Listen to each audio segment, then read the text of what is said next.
100 பேர் படிக்கிறாங்கன்னா 60 பேருக்கு வேலை இருக்கே, 20 பேருக்கு வேலை இருக்குது, 30 பேருக்கு வேலை இருக்குது. அதில் நல்லா திறமையாக படித்தவங்களுக்கு போயிடுது. திறமையாக படிக்கலைன்னு என்ன பண்ணும், ஜாதக அமைப்பு நல்லா இல்லைன்னு திறமையாக படிக்க மாட்டாங்க. அப்போ என்ன படிச்சபடி எனக்கு வேலை கிடைக்கல. உன்னோட படித்தவனுக்கு வேலை கிடைக்குதுல்ல, கண்டிப்பாக உன்னோட படித்தவனுக்கு அங்கே பெரிய ஒரு உத்தியோகம் ஒன்று கிடைக்குதில்ல, உன்னோட படித்தவனுக்கு ஒரு பெரிய வாய்ப்பு கிடைக்குதில்ல, நீ ஏன் படிக்கலை?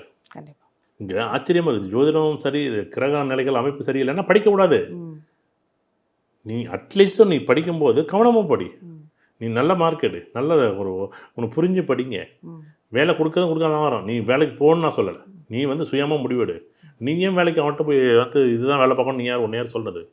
நேரம் நல்லா இருந்தால் உனக்கு நீ ஒரு புதிய புது அத்தியாயத்தை உருவாக்கு. நீ என்ன அவன்கிட்ட வேலைக்கு போகணுன்னு நான் சொல்லவே மாட்டேன். என்னை பொறுத்தளவு நீ உனக்கு என்ன தோணுதோ, உனக்கு என்ன விஷயமோ அதை படி. ஆனால் நீ படித்து முடிச்சிருக்கணும், நல்லா படிக்கணும், அவ்வளோதான். நான் என்ன சொல்கிறேன், உனக்கு படிப்புக்கு உனக்கு 8 மணி நேரம் கொடுத்துருக்கு, இன்னொருத்தரும் 8 மணி நேரம் கொடுத்துருக்கு. உனக்கு அதே வாய்ப்பு கொடுத்துருக்கு, அவனுக்கு அதே வாய்ப்பு கொடுத்துருக்கு. உனக்கு அதே கல்லூரியில் சீட் அடிச்சிருக்கு, உனக்கு அதே கல்லூரி சீட் அடிச்சிருக்கு. அப்போ நீ ஏன் படிக்கலை? நீ படிக்க அவன் மட்டும் வேலைக்கு போட்டானா அவன் ஏதோ ஒரு வகையில் திறமை ஏதோ ஒரு படித்து விட்டு அவனுக்கு வேலை கிடச்சிருக்கு. அப்போ நீ ஏதோ ஒரு வகையில் அவனோட கம்மியாக இருக்கான், திறமை கம்மியாக இருக்குது, அவனையும் நான் ஒப்பீடு பண்ணல. ஆனால் உன்னால் படிக்க முடியுமே. அப்போ நம்ம என்ன படிக்காமல் இருந்துட்டு, நான் ஒரு டிகிரி முடிக்காமல் வந்துட்டு, நான் போய் ஒரு இடத்துக்கு எப்போ ஒரு 4 வருஷம் 5 வருஷம் 10 வருஷம் 20 வருஷம் கழிச்சு ஒரு இடத்துல போய் நிற்கும்போது, படிக்காமல் நிற்கும்போது, ஒன்றும் இல்லை, என்னுடைய நண்பர் ஒருத்தர் படிக்கலை. ஒரு நாள் காரில் போகும்போது அவர் பார்த்துட்டு எனக்கு வந்து ஒரு சங்கடமாக இருந்துச்சு.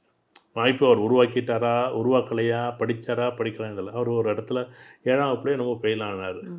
ஒரு நாள் வேலை செய்யக்கூடிய இடத்துல நான் பார்த்தேன். அவரை பார்த்துட்டு அவன் அவ்வளோ சந்தோஷப்பட்டான் என்னை பார்த்துட்டு. அவன் அப்படி பார்த்துட்டு, ஆனால் வந்து எனக்கு அது நம்ம கூட படித்தோம், என்ன கூட படித்தவன் நல்லா இருந்தாலும் எனக்கு அதில் ஒரு சந்தோஷம்.